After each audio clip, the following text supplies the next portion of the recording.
Hola, audiencia, y bienvenidos a Oye Cinema Club. I'm tonight's host, Jason Ishmael Eccles, and as always, I'm joined by my illustrious panel of co-hosts, starring JP Saruno, Marina Love Eat Cry, Michaela Myers, and El Dondino.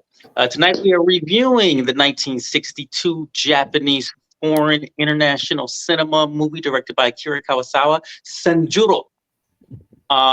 I have never seen this movie before, so that is why I picked it. It is a Criterion film.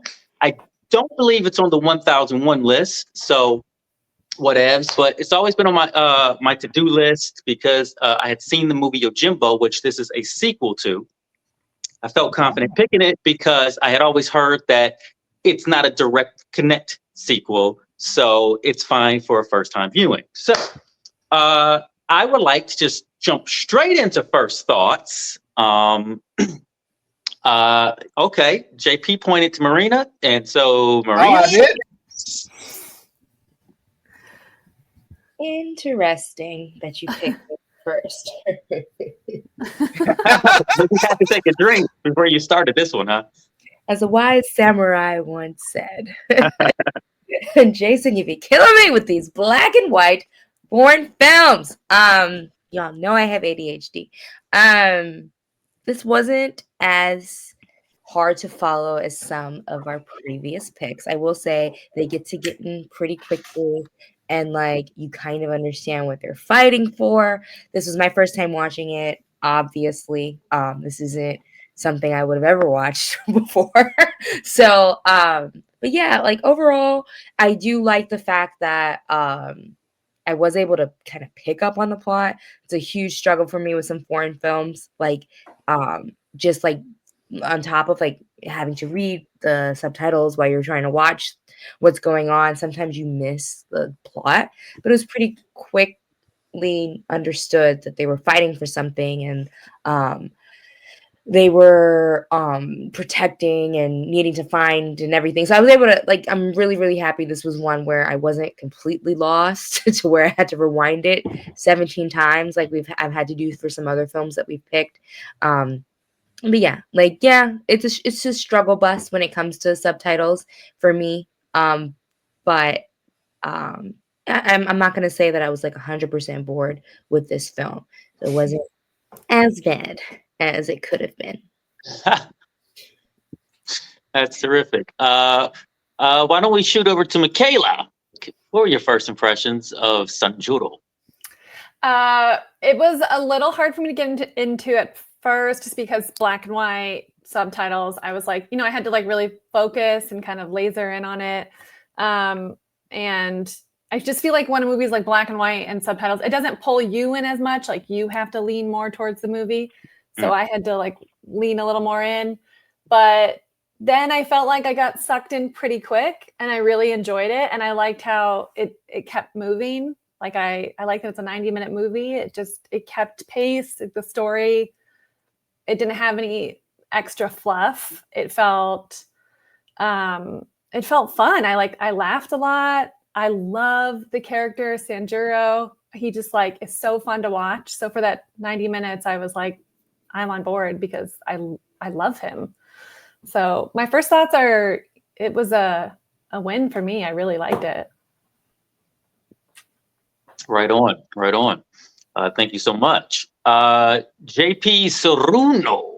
Tell us about your first impression of Sanjuro. Oh man, I love the tale of Saint Juro as a Catholic. But anyways, when you picked this movie, when I watched it with my partner, they were like, "This feels like a Jason pick." I was like, "It's definitely a Jason pick."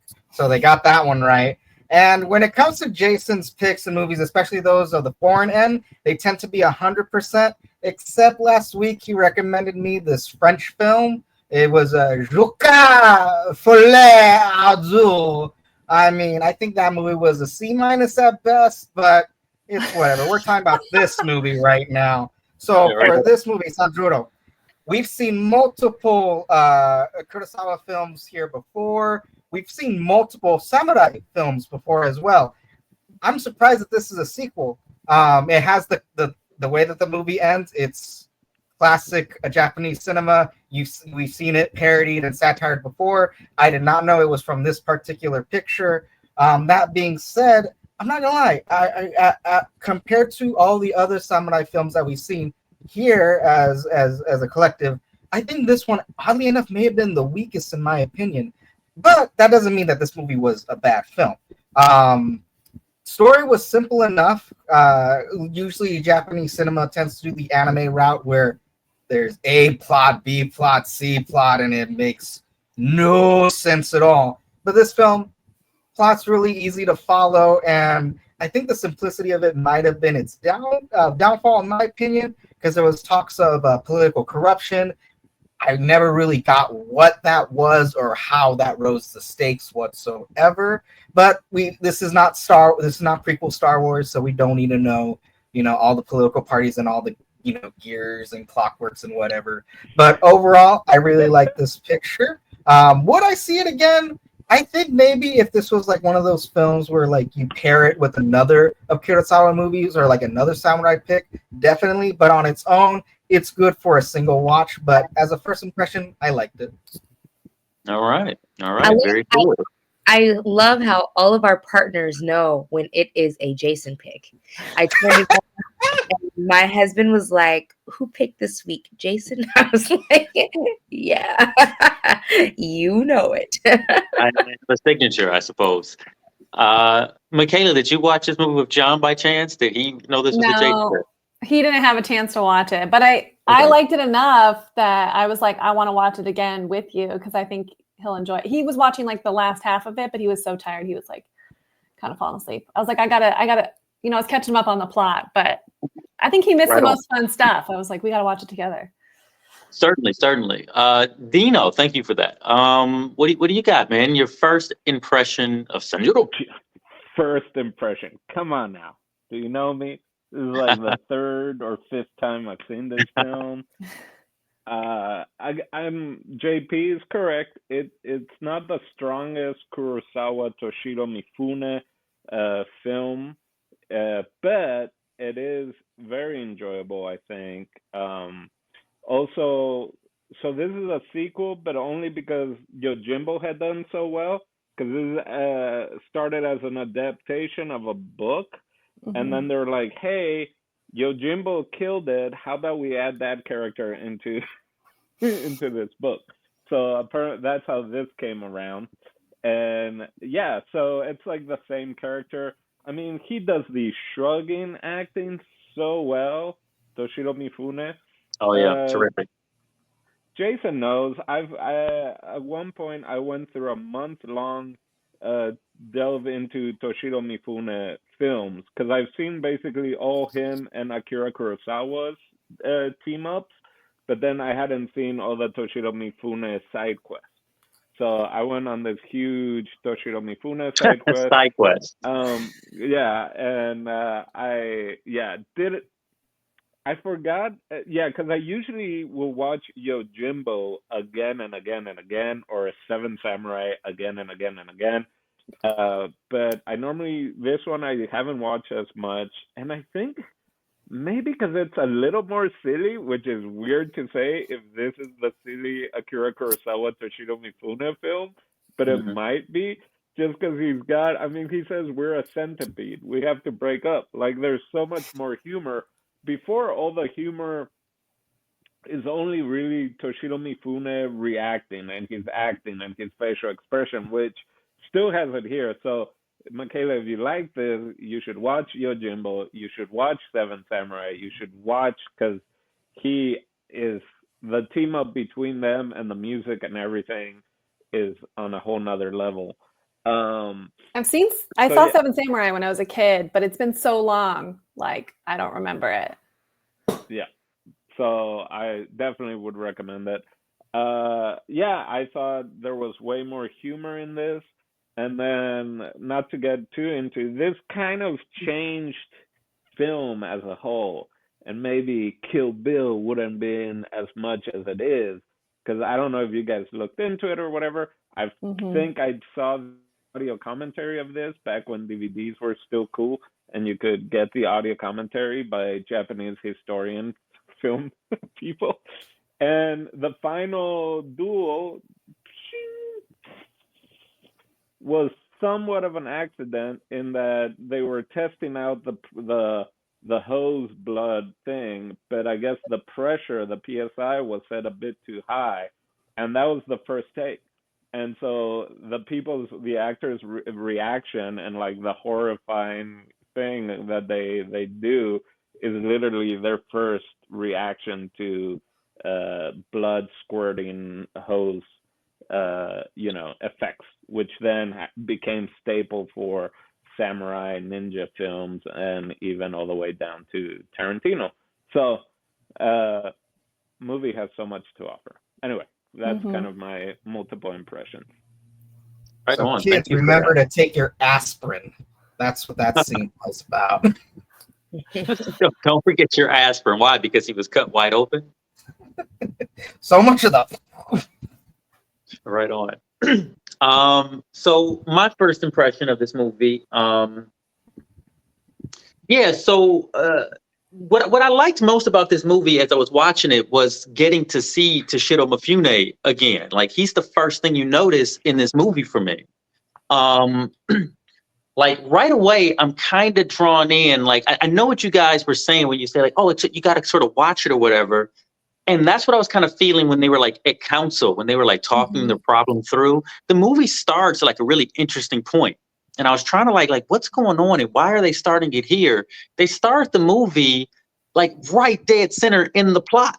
Like, you know what I mean? Like they're these guys are planning to get their boss back who's been like kidnapped, their clan master who's been like kidnapped, and like all this political drama's going on.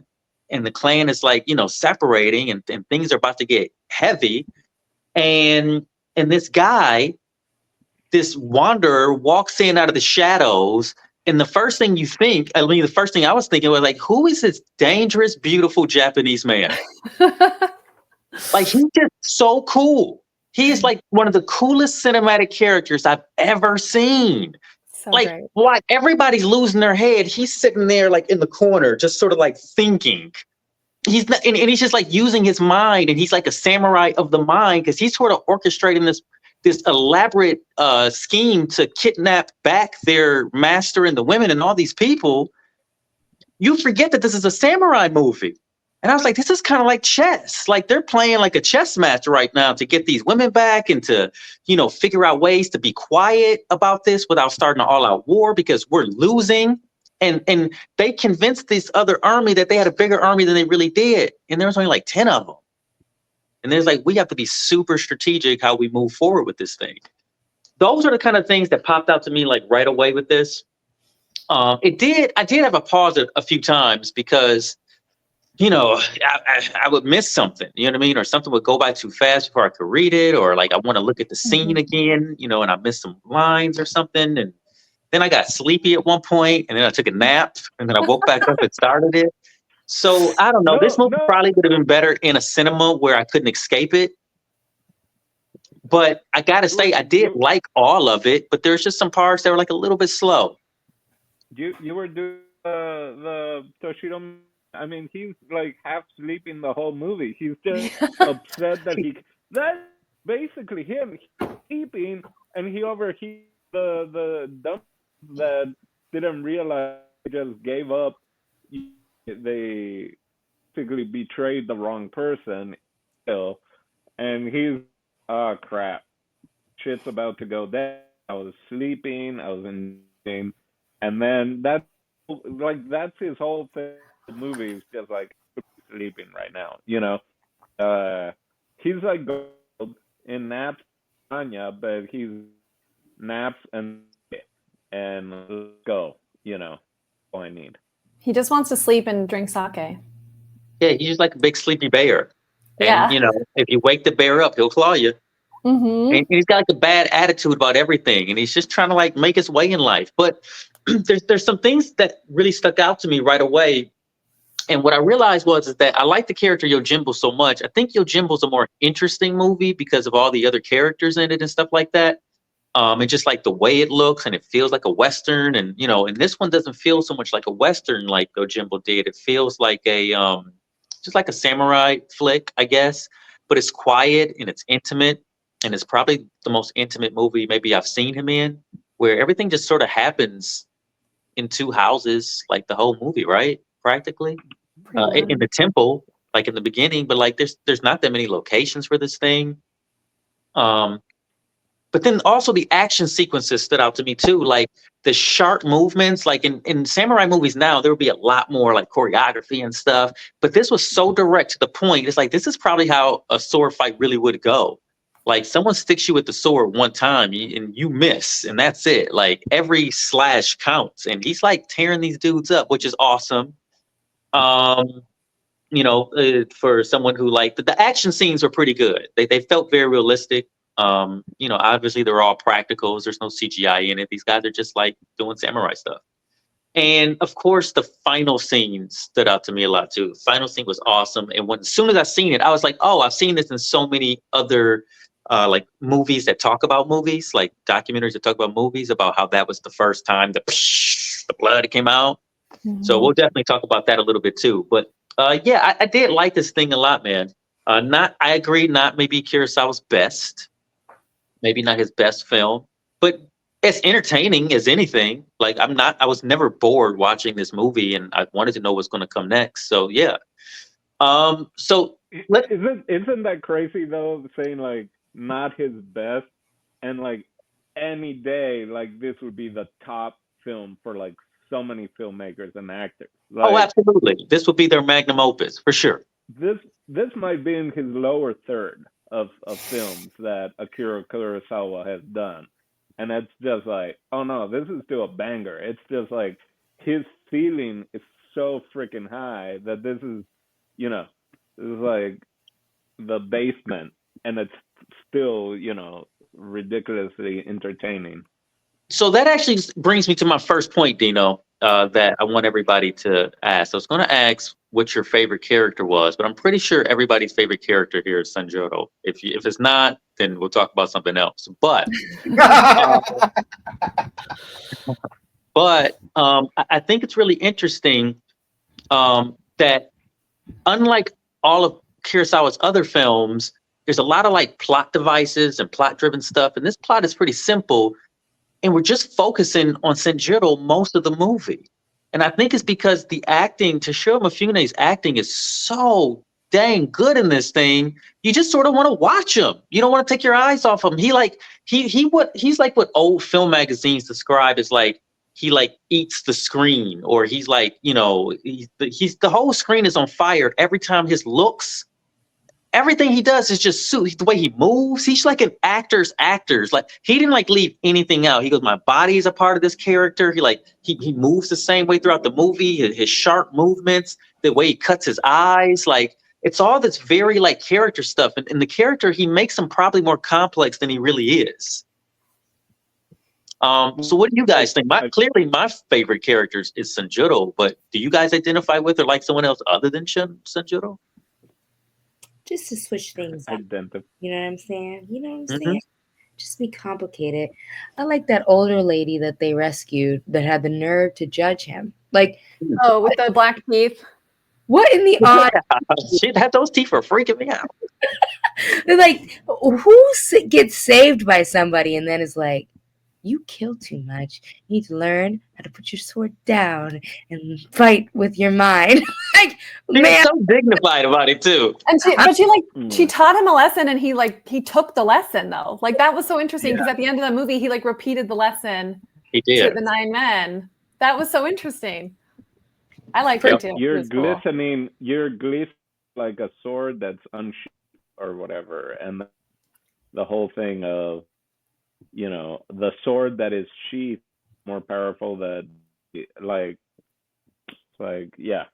yeah, she's definitely like the stage in this movie, isn't she? Yeah Just to switch it up, but yeah, of course, Sanjuro was the bomb.com. He takes naps. He doesn't trust the crowd. You already know I love him. Like, that's my whole aura. Naps, everybody's dumb. The gall, I guess he has, when he's like, usually at any point, if he needs reason to kind of what is it when you need more time or whatever, and the main bad, the one that's like him but bad, is like, we need to go, and he's like, I'm hungry. I'm Feed hungry. me. Yeah, right. Feed me, you know, and I'll meet up with you, but I ain't leaving until like I get fed. It's like such, you know, yeah, that's a struggle right there. I mean, and then again, that's the whole Ronin life, right? And that's not just that goes on throughout most of the samurai films, especially the ones that Kurosawa does. Of just, you know, I think he enjoys the later part of the samurai in history, where there are a lot of Ronin, where most of the masters, most of the have fallen, and so you have all these kind of It's the Western. yeah. It's the Western. And This that's what same plot line could have happened in a old Western movie, and they could have been like battling saloons or something, and the same story could happen. right. But the big thing of this one, and yeah, the fact that this was kind of based off a book originally, it's not as westerny as the other Kurosawa films. Yeah. But just the idea, like, no one asks him for help. Like, he's just there. He did just And- insert himself. Yeah. Which the 9 guys like point out at one point. They're like, that's like towards the beginning. They're like, we're tired of you just like telling us what to do, and like, Yeah. but then you know they're stupid, so Yeah. they have to do. Which they were so funny. They're like one character. Those 9 guys. Right. It's like 9 people who all are like clowns together. And I could not believe all 9 of them lived. I could not Yeah. believe it. I kept thinking, like, when are they going to start dying? And all 9 of them made it to the end. And then they're all standing there watching that at the end. I was like, this is awesome. These Yeah, that 9 was great. idiots survived. I feel like I'm gonna regret saying this on the internet, but did anybody else struggle with like everybody looked alike? I thought the villains at one point were them. And then Well, they all like have the. I think it's hard because they have the kimono. It was the same, the same. And they all kimono. have It's the exact same same costume hair. and the same hair. I've Right. seen enough of these movies where that has confused me so much that I know that's a thing you have to like really pay attention to when you watch these movies. Because Especially those in guys black are all, and they're white. all over 1950s Japanese feudal cinema. The same. It's like, are these even the same actors? Like sometimes, like Especially in black and white, so- you can't like. It's not like, oh, they have the red kimonos and the blue kimono. Like they're all the same looking. So, yeah. yeah. 40 minutes to realize that the 3 older guys in that room where the guy kept opening the window was not them. Like those are the people that were against. I was like, Hilarious. I was like, oh. Well, spoiler alert, you might think it's all the same people because Kurosawa used the same actors over and over. So kind of like Tarantino goes to the same actors. Kurosawa, like a lot of those actors were also in Seven Samurai, only playing different characters, or were also in Yojimbo, you know. So he, Although yeah, I watched he, those. yeah. I want mean, to he see was those now. I'm all definitely- excited. He was definitely around great actors because everybody in this thing is pretty interesting. Well, Mifune And- was like, he's like a comedic genius. I feel like you were saying, like he's like eating the screen. You know, he's so great as an actor. But I just like I loved him so much. Like his character's so funny. But he just did things that I was like, why did he even think to do that? Like, okay, why were his hands always in his kimono? And he's like always like that's like the laziest shit I've ever seen. He's like not Yeah. prepared to fight at all. He's just like constantly like rubbing his chest. Like a kid like has their hands tucked in. He's got his Yeah. hands tucked in. And like there's one part where he's like he goes to kill the 3 guards and he's chasing them with his hands tucked in. And then they Mhm. slowly come out right before he kills them. And I was like, I rewound that twice. I was like, that's so funny. It's so funny how he's always like tucked in. Yeah. But I was like, there was so much comedy with him. Like he was so funny. I mean, he's such a great actor, but I was like, I kept cracking up. And then he had so many funny one-liners too. I was like, Oh, God, yeah. he's so fun to watch. Like I love when he called them stupid. There was one line where he said, oh, I wrote it down. Oh, aren't you tired of being stupid? And I thought that was so funny. He has a pretty good line. Right? When he was talking to the group and like they were saying they were gonna go to the house because they saw it. Yes. He's like, And he closes the door and he's like, aren't you tired of being stupid? that's the whole 2024 mantra going into like, aren't you tired of being? Yeah. But yeah, that's a whole other. I mean, also You would the old saying, or I don't know if old saying, but one of the teachings is like acting is reacting, and you can just see him react. Like he doesn't have a whole lot of lines. He has even less lines in Yojimbo, so he's just taking everything in. And I'm not gonna lie, I got a poncho, because from Paraguay. But when I have my hands under my poncho, do I bring my hand off and like scratch me and pretend that I'm Yojimbo going down the hallway and stuff? Jason can attest. I guess Yeah. so. I've never noticed it, but I'll keep an eye out for it. God. This I is was so dying crazy. at that. This is so crazy to me how huge of a fan you are, Dino. And I have never even sneezed in the direction of this genre before. It's just so crazy how something has such an impact. And this is like my first time like embracing any of this. Like, yeah, it's You know what I So was thinking this time? Oh, go ahead, Dino. No. Well, all I was gonna say is Jason got me into the whole thing of pick a movie you haven't seen yet. So I've been really struggling with that because there's so many. I forget the last time I picked a movie that I had already seen. But I don't know if we did Seven Samurai or not already. But yeah, I've seen so many of these movies multiple times, and so I try to Like pick putting stuff on I haven't seen. putting on an old hat. Yeah. Well, that's interesting. Let me ask you a question. Since you are the grandfather here, you've seen this movie so many times. Does it like your third or fifth viewing or whatever you said? Does it still hold up for you? Oh, for sure. And like again, I don't know if maybe I didn't explain it enough, but yeah, in my mind, this one's always kind of like it's missing something. But this time watching it around, and maybe because I was paying more attention because I knew we were going to talk about it, I was like, oh, this is a great like complementary, you know, film that can go alongside Yonjimbo and stuff like that. And And it's knowing often how, sold that way by Criterion. It's a 2-disc set now. They do Yojimbo yeah, Sanjuro combined.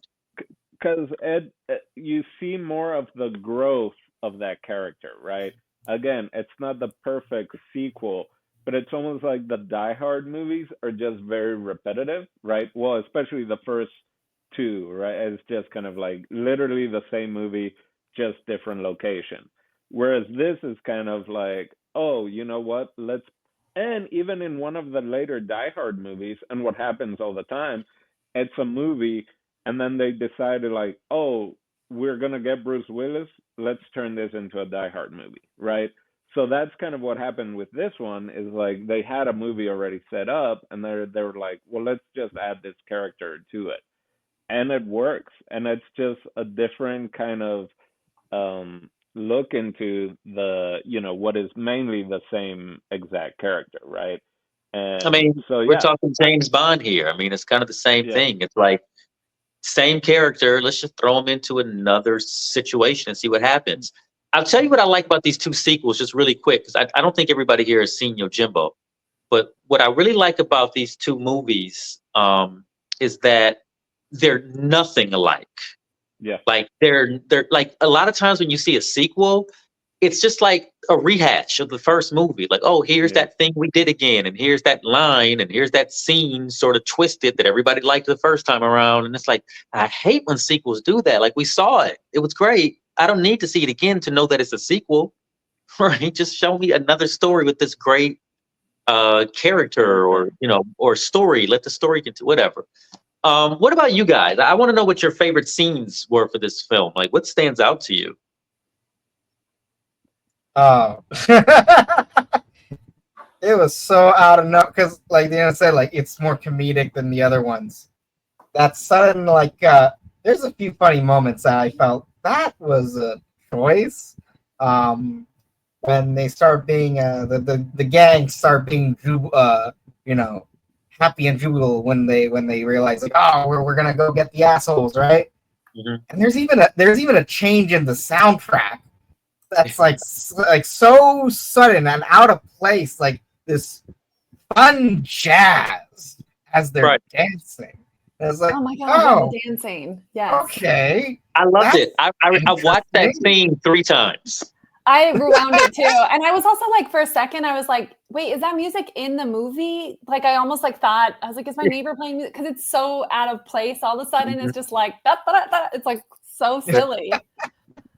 Oh, well, anyway, I mean, you want to go into that, I guess, scene a little bit more, Michaela, just since you Go jumped into the into it. scene.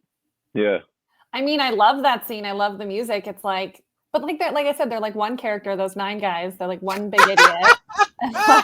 And like because they're all the exact same. They're just and they don't have any development at all. They never learn, which is like so. That's so interesting to me. Why none of them die is that like 9 of these idiots stay idiots, and like they don't learn. Like they keep making mistakes over and over again. The only thing they learn is at one point, like when they're about to go and go over to the other house and kind of like blow the cover before they got the signal, that the one guy is like, wait, we've messed up every time. Let's stop this one. Right. Like that's the only lesson they've learned. Like every other, they just haven't. They were actually going to blow it when they should have just followed their instincts that one time. That one time. Yeah. It's like, that's so funny to me. I kept thinking like, they're so dumb. Like they have, like they're going to die. But they all lived. And the guy, and Sanjuro was like, I'll keep helping you. Like, And Sanjuro, like, he was just working for what? He just wanted like some snacks. Like, what was he getting out of it? Well, Did I one, miss why he was there from the jump? Because like at first I thought it was a joke. Like I thought he was like the villain or something in the beginning when he was like yawning and like laughing at their plan. Like, did I miss like why he was even in that house? He was like, I'm sleeping. I need a place to sleep. Yeah. That's it. So it's kind of a samurai trope. A lot of samurai movies, like I guess after they have their feudal war, they become ronins. And so they just travel the land because the army doesn't need them anymore. Like the army trained them to be these outstanding warriors. And so that's all they know. That was their job since they've been like 18. And then the war ends and then they're just set out into the world. There's no pension in feudal era Japan. So it's like your only skill is destruction. Go try to make a life for yourself. Bye. In the very beginning, they're in a temple. He's in a temple. And that's what the bums, and even at the end, he says they're sleeping at a temple. So that's an ongoing thing where, that's where they kind of end up a lot. That's right. They're in a temple. So he's been sleeping in the church. Right. Yeah. Just like an unhoused person would be maybe sleeping just the same way. Samurai hobo. What else is there to say, right? Yeah. I mean, he had his So speaking. And he was wearing rags. They kept bringing that up, that he wouldn't take, and at the end doesn't even take the new kimono because it has that clan's logo, and is that why he didn't take it? In part, yeah. He'd rather not be tied to anything. That was kind of, why the Lord at the end was kind of even happy that he left, right? Like, he's too good. He's gonna make us all look bad, type of thing. But going to the like laughing and jumping, the guy they captured. Then he's like the turncoat, And this is 1960s, right? This is early 1960s, and I feel like that's been done in cartoons now, in other movies or TV show where it's like. So I've been listening to you. Yeah. Let me just go back into the closet. But then the mentality of so terrific. So terrific. I loved every time he came out of that closet. I love when they told him to get back in the closet. Yeah. He's like, back in that closet. In the closet. And then why didn't you leave? And it's like, well, the lady, trusted me to not go. So I can't disappoint her in letting me leave. Well, that ties in to my favorite scene. More brains and more honor. Sorry. That ties into my favorite scene. Well, I got 2 parts, right? One's a scene and one's a feeling. Well, can we talk about the food in this movie? Cheers. Cheers to that. The rice balls? Is that what we're talking about? How we got like food cooking. Like during struggling, we have captures. We're like fighting a war, and they got freaking beam bop. I don't know what it's called. But they got like, It's not, yeah. they got food on deck. But yeah, but favorite scene, definitely, I love that guy. Like at the end when they cheer and he's like, yay! And they look at him and he goes back into these these open and closing door walls.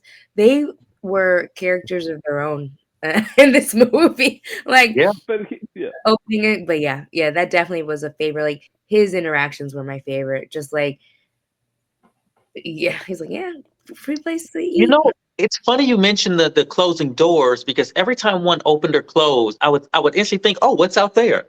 Like I would kind of like my attention would immediately shift to what's going on outside or how the door is positioned to the yard or whatever. Like it does. It almost feels like almost soap opera-esque, where like the house is part of the character of the story. You know what I mean? Like something, it's just very domestic.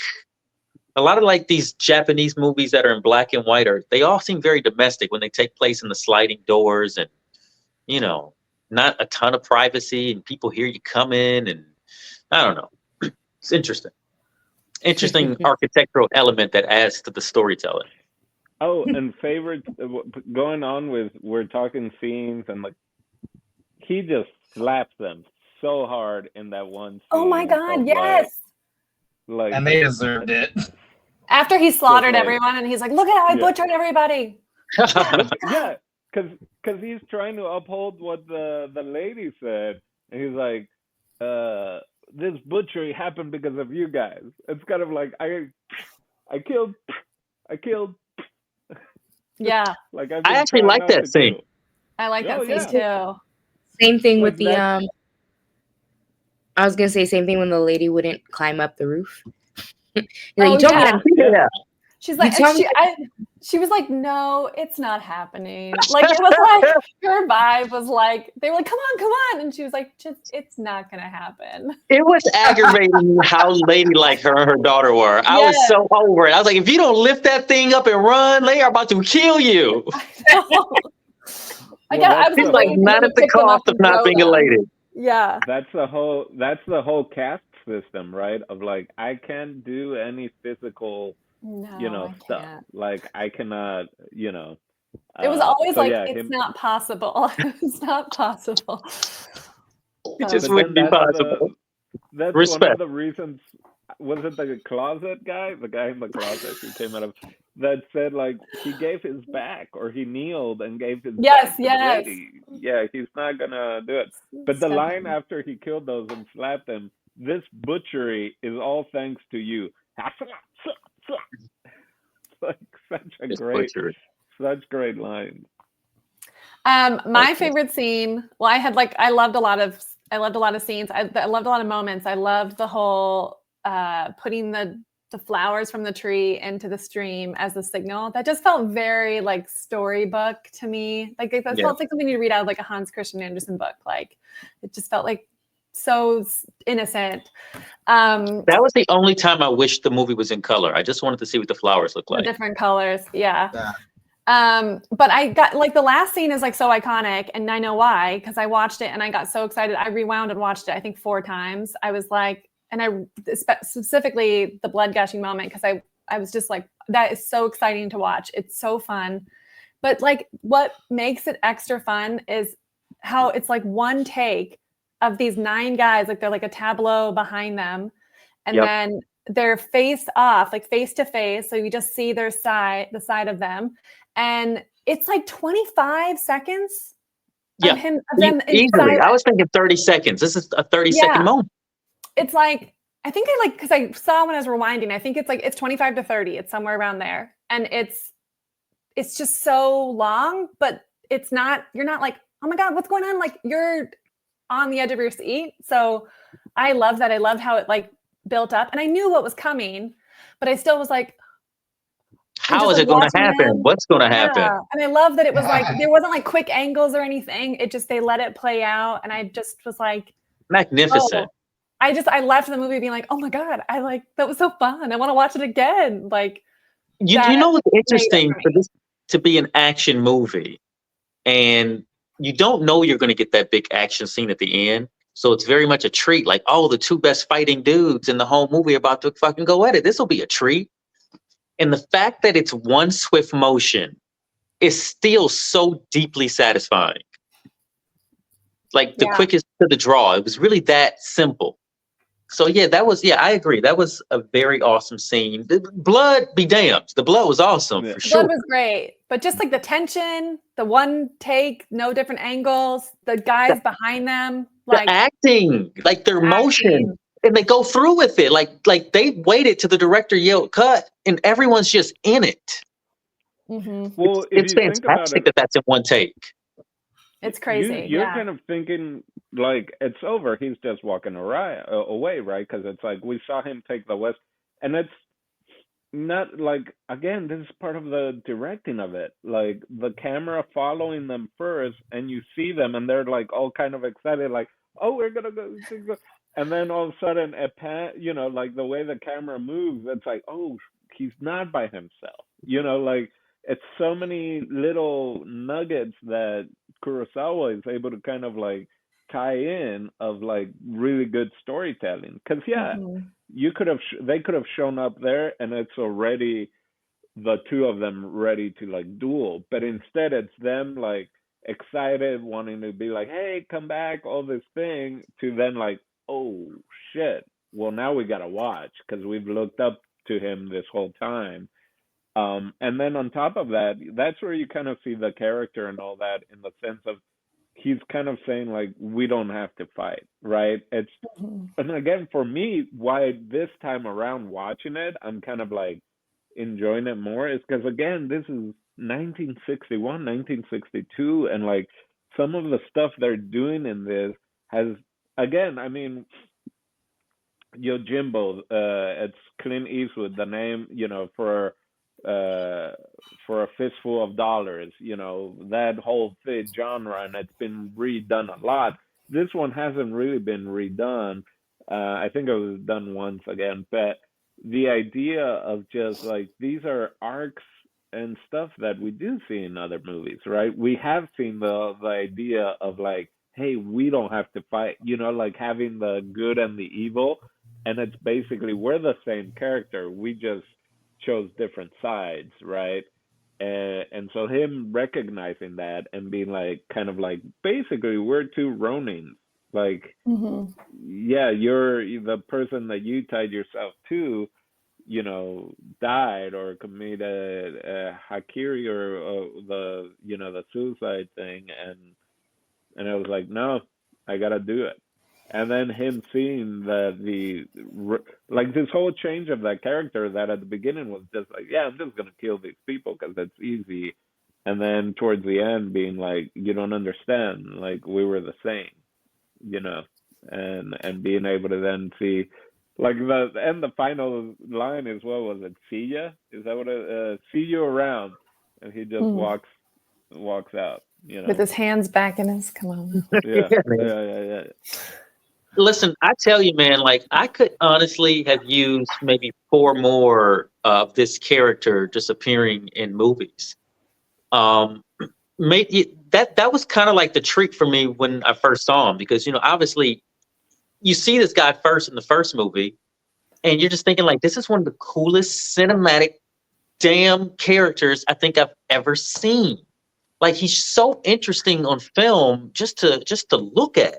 Like Mhm. he's so locked into whatever this character is thinking and doing, and all of it. And it's pretty amazing acting work. And I don't know, I don't feel like we talk about it enough. It feels like almost Brando-esque, like how deep and rich and textured the performance is.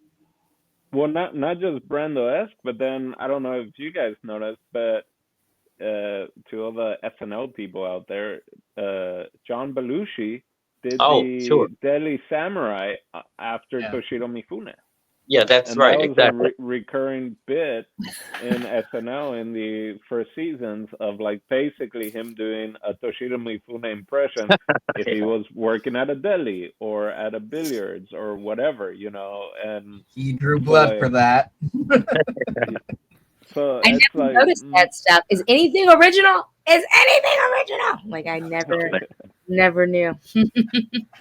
Yep. Yeah, so I mean, that just shows again how like the different generations pick up on things, right? And it's again, everything has been done before. It's just like, how do you leave your mark? Hmm. Yeah, that's a fact, man. All right. Well, was there anything else that we should touch on about this movie? Well, there is one thing that I just want to spend a little bit of time with, if you guys don't mind. It's just the intro of this movie. I think, at first it felt like it was going to be one of the most boring intros I've ever seen. And then it kind of quickly turned into maybe one of the best intros I've ever seen. Of just like the movie sort of really starts when the main character comes out of those shadows and he's shaggy, he doesn't really care. We hear him yawn in the background like a bear, waking up like he's just, and then he comes in and he just wants to eat like Goku. We've seen, like the fighter that just wants to eat and with a big appetite, you know, um, yeah, he's just very, very interesting in that first moment, and then the way it's shot. And I noticed something that Kurosawa does. He likes to shoot through like grates and not walls, but like grated stuff and bushes and the trees. He always shoots through the trees. Like, what's that about? Like, there's almost a whole scene that takes place as they're moving, and it's just happening with the actors behind the trees, and you can barely see them. I'm like, that's really interesting. Like, is there I something think to that? Like, why does he like to shoot things that are like um obscured a little bit? I think it's because he he's also a painter, or at least he also painted beautiful Beautiful watercolors. tableaus in his films, Yeah, sure. because he also has his I just know that from different he's done different Shakespeare adaptation also with Toshiro Mifune. One of Mhm. them is called Throne of Blood, and that's Macbeth. Oh Right. yeah. Toshiro Mifune is Macbeth, and it is also ridiculous, and that's from like 55 or something like that. That's one of the ones And I haven't seen. Mifune as Macbeth. oh my god. But anyway, He'd be a perfect Macbeth. so I think Kurosawa does a lot of those. Like what you really can tell is when he finally started doing movies in color, and one of them was Kagemusha, one of the last one, which was, uh, and even before that did Ran, which is King Lear. But then Mhm. Kagemusha is just this kind of explosion of color that I think Francis Ford Coppola and Spielberg and some other like American directors basically were helping with producing, because they were such huge fans of Kurosawa coming up. But there's a lot of watercolors that he did, like that basically, not what is the shot thing, the that people do with drawings usually in Oh, movies. storyboarding.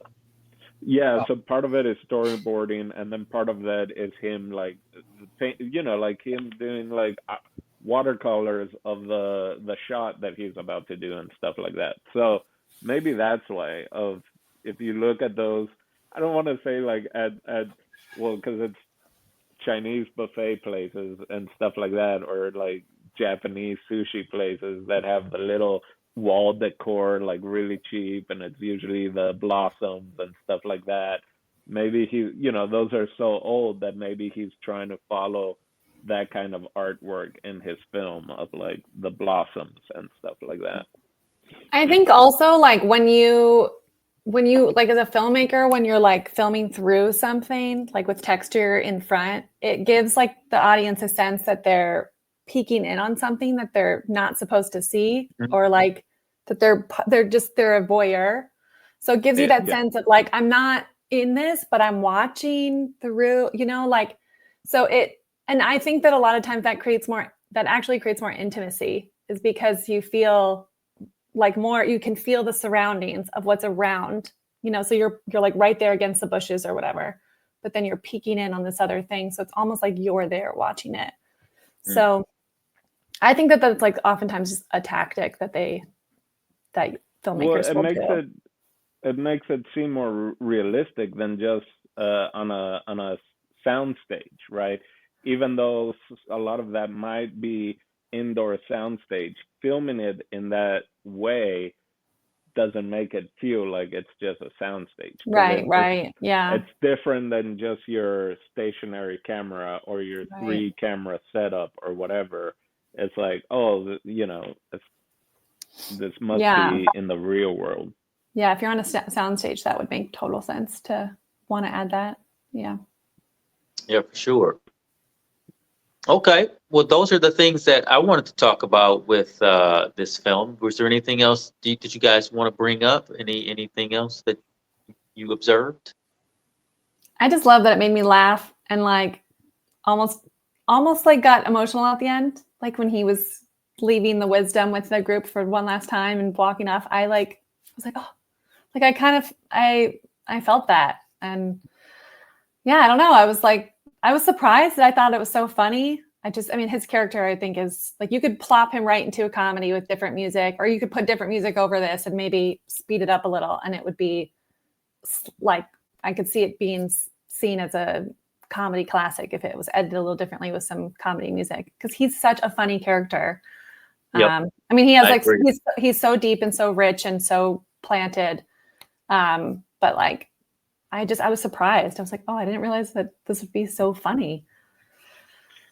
Well, I think it's also that whole thing of the kind of playing the buffoon, right? Whether it's the hobo, whatever, that people underestimate him, right? And I think you can see a lot of those superhero movies or stuff like that nowadays. Like, everyone's got to be funny, right? Every action, whether it's Guardians or Iron Man or, it's like, we got to be funny. Yet he's funny by basically, his acting choices and few one-liners here and there.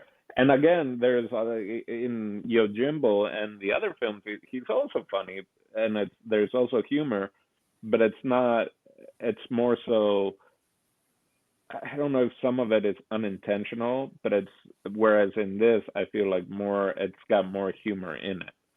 Yeah, definitely actors making more comedic deliveries. Yeah. It did feel like all a choice, the moments of humor. Yeah. I felt like they were landing.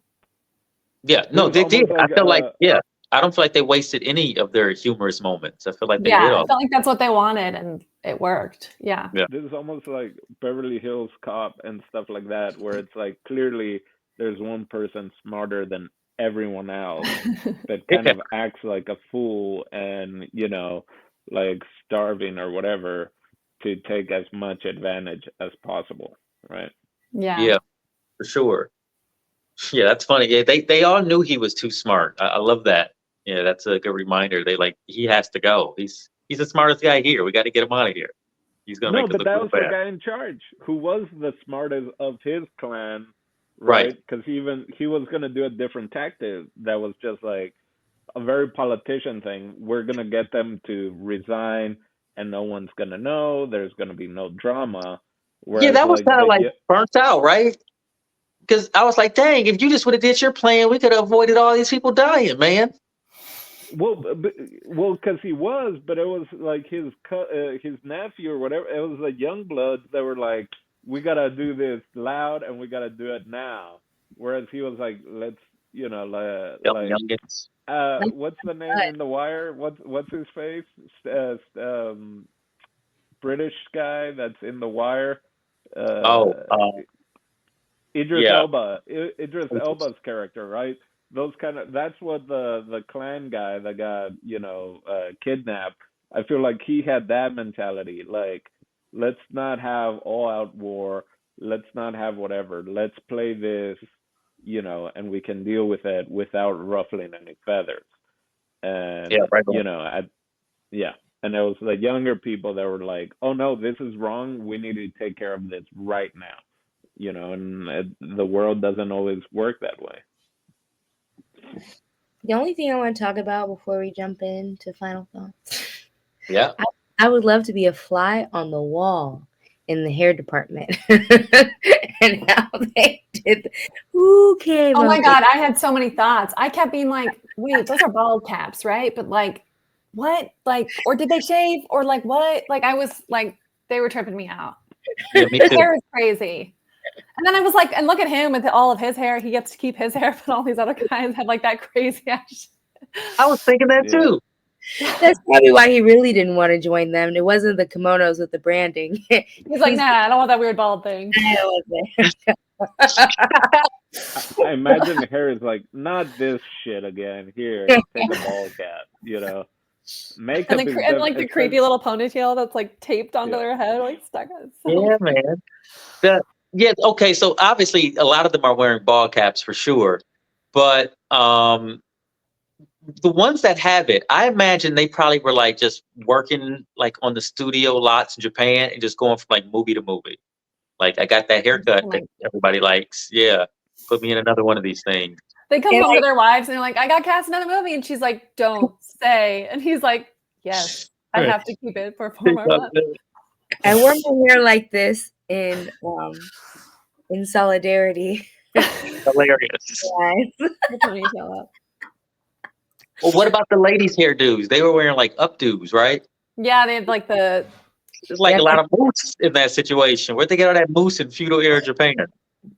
And how did they went back every night? Like, they were going to bed. They didn't have their hair care stuff at this hideout. They were kidnapped. They were clean. Can we? Not only that, but I noticed when they are leaning up against the hay, they're still kneeling. They're kneeling, their little kneel, and then they like completely lay on the hay. I'm like, how are you doing that? Like, oh my God, that was a scene that I loved, the hay thing. But Okay, let's talk about the hay scene, because I have some thoughts about that. And then he's just peeking from like what? Yeah, like he's like peeking around, like he's like, oh, they discovered some cool stuff about just laying on hay. Maybe I'll like. That's the one time where he's like, huh, I never thought about hay like this before. Yeah. I love that the younger, I think it was the younger one who's like, the hay smells lovely. She's like, and then she was like, sometimes I hang out in here and it feels like floating. And then the other lady was like, what are you doing hanging out in here? Well, she's like, hanging out with a boy. With the guy, Ione or whatever. That's by herself and with the boy. Yeah, she was like, yeah, sometimes we come in here and we just hang out. I love the smell and it feels like we're floating on the hay. And I'm like, yeah. I bet. Yeah. I bet it does. The older lady is like, rolling the hay. Yeah, the literal roll in the hay. I couldn't tell if that was like a sensual scene. Like, speaking of like him peeking and stuff. Yeah. Because you guys remember, like, did you guys ever see Memoirs of a Geisha? Mm-hmm. She was saying, no, I never saw it. Question was like showing the wrist and stuff. So I was like, was them like laying back? Like the first time he's ever seen a woman lay back before. I was like, ooh, it's getting hot in the barn. I couldn't tell what was going on. Without a doubt. So it's funny that we all kind of saw something a little bit different there. Dino's like, oh, this guy just wants to get a good nap in this hay. This hay is sounding good right now. I never thought about it from that perspective, but I could see how you could draw that conclusion. And then also like him like having a role in the hay, and he's like alone with women, and he's very fidgety and uncomfortable for the first time. Like, listen to these women talk, and he's in this space that smells really nice with them, and everybody's getting comfortable and taking their shoes off, and he's like, dang man, like I ain't had none in a minute. The mama and the daughter looking good right now, right? Not taking their shoes off. Well, I also believe part of it is also like their status is so high up, right? So they would never be in like a barn by hay. That's why it was that's true. for the younger girl to have like, wait, you come here? But just the idea, I think that's him like, wait, some of these high echelon girls are like into hay play? Okay. Yeah, there was a lot going on. A lesser actor could have done a lot less with that scene. He's like, wait, they like the smell of hay? Man, they'll really like I love me. the smell of hay. I know. Do we see always sleep in hay? Yeah. shower in this movie? I don't think so. Definitely. Oh no, he looked like he stunk real bad. The rest of them looked like they were probably getting bathed. You know, like they had servants and shit. They were probably fine, but that's the he real stunk reason real his bad. arms are in there. He's hiding his pits. Yeah. He's doing that. He on that sake rice ball diet. You know what I mean? Like. And sake, he kept talking about. He was like, "I work better when I'm drunk. I kill better when I'm drunk." Like you know that, but like I want a rice ball. Good. The saddest point in the movie for him is where he's like, I'm not gonna go until you eat, and the three ladies come and like put like multiple things of food because until then we've only seen him have those rice balls, and he's Yeah. like opening the little dish and like he gets the chopstick he's about to go for it, and he's like, ah, shit, I Yep. gotta go, He's like, gotta go save people. yeah. So I was wondering, was that a scene like I want to eat this, but it's probably poison? I'm on the job working type of Oh, vibes. that's Like interesting. I can't indulge in this food right now. Definitely not poison. I think it was like, I'm always so hungry because that's literally what I work for. I work for food and sake. And it's like, I could chow down. And it's like, if I stay here and eat, those people are probably going to get killed. So, Mm. I want a shirt that says I work for food and sake, but just change it to beer or That's some real samurai shit. A shirt that says I work for food and sake is a samurai t-shirt. yeah, I mean, rice balls and sake, what more could Rice you balls want? and sake. That's really Did good. anybody else want a rice ball when he was munching on that thing? every Yeah, time. that sounds so good. Every I was like, time. oh, Every time you I was brought like, I up wonder if sake, I there's wanted like, I love Asian rice. I don't know. I know they just use Oh, a it's rice so cooker. good. It's still No, the but they same. put like vinegar. They put like vinegar and stuff in it. They make it Mhm. like it's a little different because I've tried doing it at home and it's not the same. no, No. you need rice wine vinegar. Yeah. Yeah, we tried to do them once before too. They're rough, but it's oh, and sometimes they put like the little curry beans in there in the middle, and it's like all warm and delicious. Like, yum, yum, I'm yum, yum. hungry. Yeah. So I wanted a rice ball real bad watching this movie. Right along with you guys. And yeah. Okay. So let's jump into final thoughts on Sanjuro. JP, why don't you go ahead and take it away for us? Final thought. Let's hope the connection is still on. Yeah. A+ movie. Well, no, it wasn't A+. B+? Plus. Yeah, B+. B+ is still passing. And like you know, I definitely would have this as like a second card, second feature on a double feature night, or just the opener for the double feature. On a good note. But yeah, very overall fun time. You guys can get over the fact that it's black and white and foreign, then have at it. Go crazy. All right. Thanks, JP. Marina, you got a final thought for us? As a wise samurai once said, I'm never going to watch this again, but thank you, per usual, giving me a little class. Yeah, it was very interesting. Like, it's just so crazy. Like, Dino's like naming names of actors and directors, and I'm just like, yeah, the guys with the weird haircuts. Just trying to. Good. That's all valuable though. Yeah, like it's always cool, like to tap into something I didn't know existed, didn't know it was a sequel, didn't know anything like that. So, appreciate the historic value of it. 1962. I don't know about you guys, but like my parents weren't even born yet, so it's so interesting. Like I feel like we get a My little bit. parents were born. What are you saying about that? Come on. All right, guys. I'm sorry I'm so young and beautiful, but no, no, literally like a couple years later, my mom was born. But so yeah, it's just interesting tapping in. I feel like as an American, we sometimes forget like the acting culture has been all around the world for so long. Because a part of me was just like, wow, there were Asian people in the 60s that had interest in filmography. Like it just was like, what is going on? But it's kind of cool. Like it's just like, man, how did this? I don't know. I sound super first world country, but I'm just like, wow, like who thought about like getting a camera and writing a script about being a samurai and like documenting these things? So it's so cool that like these stories were told. I know like I don't know what came first, like this kind of genre or like kung fu and stuff, but it's so cool that this type of stuff was turned into movies that we can sit back and watch here today. For sure. For sure. It's a real gift. Very cool. Dino, why don't you give us your final thought? Ooh, all right. I enjoy. Okay, so I've been thinking.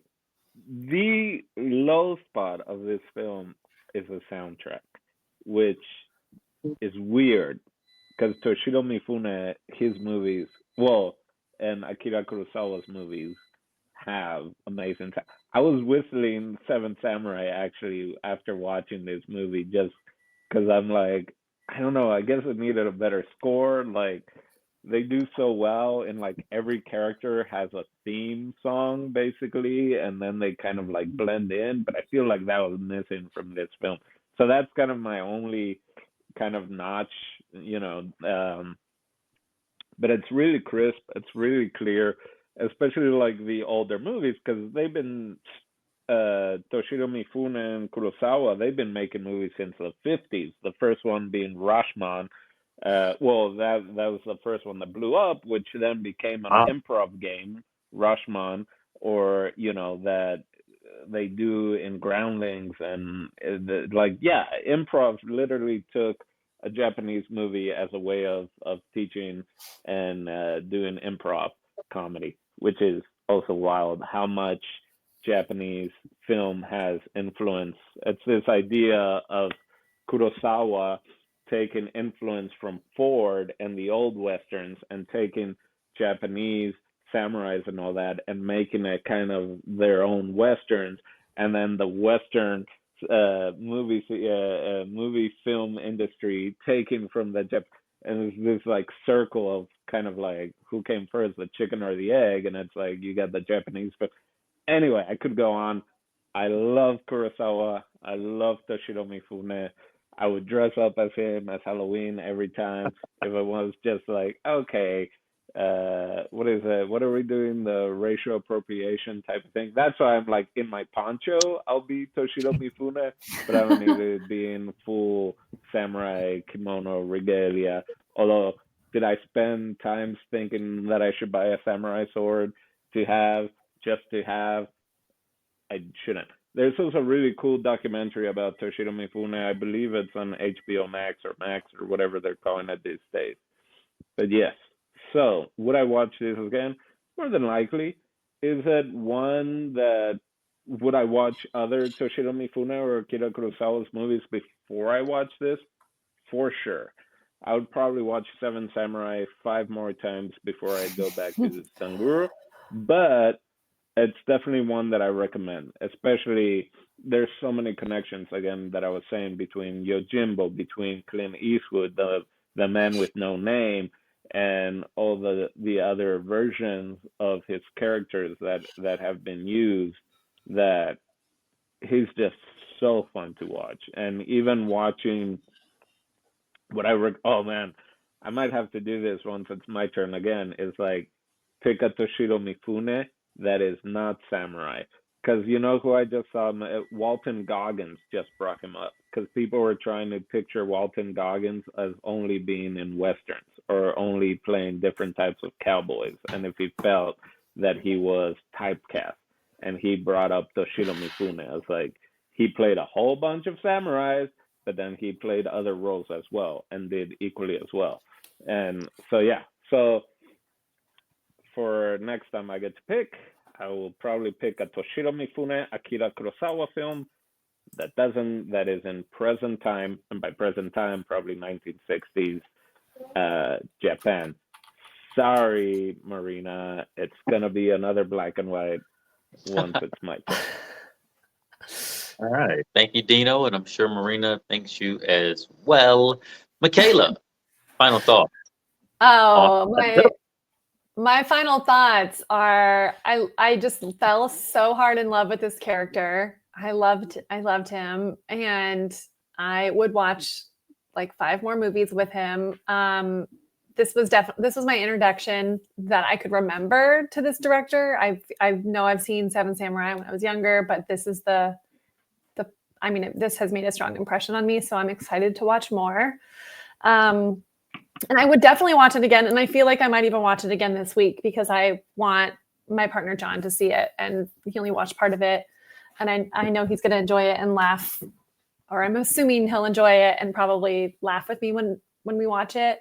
So I would definitely watch it again. And I would definitely recommend it to anyone who wants to brush up on a good classic samurai film. I don't think the story is too complicated. It's pretty straightforward. It's not super hard to follow. It's, I didn't feel didn't feel too lost. I did, like Jason, I did have to pause it a couple times and kind of rewind and be like, wait, what did I miss? You know, that happened a couple times, but not the most intense or complicated movie I've seen. So I feel like if someone's kind of wants to dip their toe in, this is a fun one to dip their toe into because will bring you laughs. It's not too complicated. And that character is just amazing. So it was a yes for me. Awesome. Thank you so much, Michaela. All right. So my final thought, I really like this movie. Again, it's not a top 5, top 6, 7, 8, maybe not even a top 10 Kurosawa film. I don't even know how many Kurosawa films I've seen, but at least 6 or 7. And this is at the bottom. But that's what kind of makes it amazing, that it's still like a top-notch film. It's like, it's really enjoyable. It's really entertaining. And Toshiro Mifune's performance alone is worth the price of admission. Like, this is what, for my buck, I think he's one of the great cinematic characters ever. Like, he's so good as this guy. Like, I'm so happy he got to do him more than once on film, because it would be a shame to only get one performance out of such a great character. Top-notch stuff, man.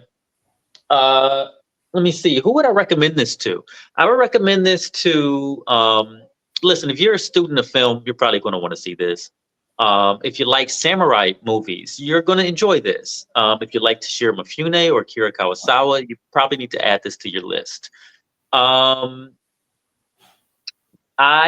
think some people might struggle with it if they have more of a modern taste, because this thing kind of runs a little bit like a play. Earlier, I said it has like maybe just like three or four locations max, I think. But it's very intimate, so it's a lot of like close confines talking, but some epic action battles too. If you like samurai swordplay stuff, like, this thing is great. And I did hear once that some Aikido classes use this movie as a reference when they teach Aikido classes, or whatever's called Aikido, with the katana blade, samurai classes. So, this movie's a reference point for that. Oh, one last thing I wanted to mention before it's over. For those who have seen Yojimbo, that's the same villain from Yojimbo. He just has the weird haircut that we talked about. He has a much cooler haircut in Yojimbo, but it's the same actor playing a different baddie. Wow. Sergio Leone did the same thing. Lee Van Cleef was in for a few That's dollars true. more, and then the Good, the Bad, and Wow. Directors Just repeated this guy's whole swagger. Like, this guy did it, I'm gonna do the same exact thing as him. That's insane. That's awesome. I didn't realize that. Just steal a guy's whole trilogy and just redo it. He made it great though. Thank God for Clint Eastwood being in our lives. So I guess the box office on this thing was kind of interesting to me. It was 450 million yen at the 1962 box office. I don't know what that is. I didn't even bother to do the translation. But that's how much money it made. So it seems like it was probably a success. God. I don't know what it is. Akira Kurosawa and Toshiro Mifune were big stars in Japan at this time. So I imagine people came out to see this film. Just for fans watching at the house, that equates to about 2,905,541.10 United States dollars. Oh, is that right? Okay. Thank you for that. So that's it for us in Sanjuro. I'm glad we got the chance to review this movie. I recommend other Toshiro Mifune classics to you guys. Jump in whenever you can. So I guess I needed to know, Steve's not here, but I got to know, what do you got for us next week? Whoever's going next week. Next week? Oh, that's weird that you're asking me, because, yeah, it's my pick. All right, so here we go. Here's JP back at it again with a literal cinema wrench to the fucking cogs of this machine. I can't wait for all of y'all to absolutely cheer for me. Oh, I was gonna do the fancy camera thing, but yeah, that's the one. Watching Hundreds of Thievers. I knew it. That's where is it? Oh yeah, there it is. What I have it the on my hell? wall, right there. It's autographed. My God. It's signed. It's art. So that we're watching art. We're watching art. I love Everyone. that. All right, 100 Beavers it is, man. For next week. Oh, All wow. right. Well, for me, Jason Eccles, Michaela Meyer, JP Saruno, Marina, Eat, Love, Watch, Laugh, Cry, and El Dandino. We are Cinema Club. See you next week. Bye bye. Bye bye.